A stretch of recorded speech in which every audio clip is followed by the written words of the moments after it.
സമാനതകളില്ലാത്ത ഉരുൾപൊട്ടൽ ദുരന്തം നേരിട്ട വയനാട് മേപ്പാടിയിലെ പുനരധിവാസത്തിനായി 750 കോടിയുടെ പദ്ധതി പ്രഖ്യാപിച്ച് സംസ്ഥാന ബജറ്റ്. വയനാട് പുനരധിവാസത്തിനായി 2221 കോടിയുടെ പദ്ധതിയാണ് വേണ്ടതെങ്കിലും കേന്ദ്ര സർക്കാരിൻ്റെ ഭാഗത്തു നിന്നും ഇതുവരെ ഒരു സഹായവും ഉണ്ടായിട്ടില്ലെന്നും ധനമന്ത്രി KN ബാലഗോപാൽ ബജറ്റ് അവതരിപ്പിച്ചുകൊണ്ട് പറഞ്ഞു. ആദ്യഘട്ടമായിട്ടാണ് 750 കോടി പ്രഖ്യാപിക്കുന്നത്.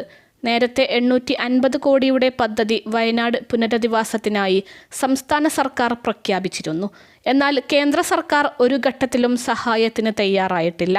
മറ്റ് സംസ്ഥാനങ്ങളോട് കാണിക്കുന്ന സമാനമായ മനോഭാവം ഇക്കാര്യത്തിൽ കേന്ദ്രം കേരളത്തോടും പുലർത്തണമെന്നും അദ്ദേഹം ആവശ്യപ്പെട്ടു.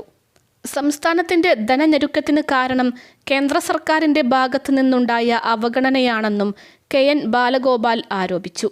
കേരളത്തിനുള്ള ധനകമ്മീഷൻ ഗ്രാന്റ് തുടർച്ചയായി വെട്ടിക്കുറക്കുന്നു. പദ്ധതി വിഹിതവും വലിയ തോതിൽ വെട്ടിക്കുറച്ചുകൊണ്ടിരിക്കുകയാണ്.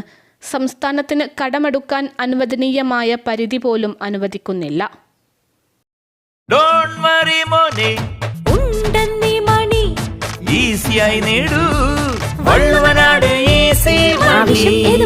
പണം ഞങ്ങൾ തരും. കിഫ്ബി വായ്പ കടമായി കണക്കാക്കുന്നു.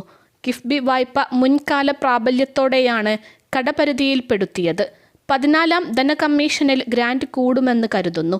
ഏതെങ്കിലും സംസ്ഥാനത്തിന് ഇനിയും ഗ്രാന്റ് കുറയ്ക്കാൻ സാധിക്കാത്ത സ്ഥിതിയാണുള്ളതെന്നും ധനമന്ത്രി പറഞ്ഞു.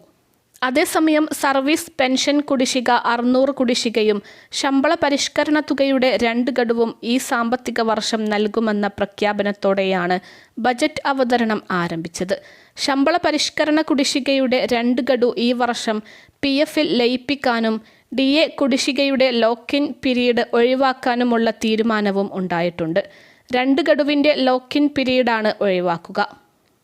അൽസലാമ ഐ ഹോസ്പിറ്റൽ 21 ലക്ഷത്തോളം സന്തുഷ്ടരായ ഉപഭോക്താക്കളും 2 ലക്ഷത്തോളം തിമിര ശസ്ത്രക്രിയകളും പൂർത്തിയാക്കിയ മലബാറിലെ ഏക കണ്ണാശുപത്രി. ലോകോത്തര നിലവാരമുള്ള ചികിത്സാ സംവിധാനങ്ങൾ, എല്ലാ നേത്രരോഗ ചികിത്സാ സൗകര്യങ്ങളും വിദഗ്ധരായ ഡോക്ടർമാരുടെ മേൽനോട്ടത്തിൽ.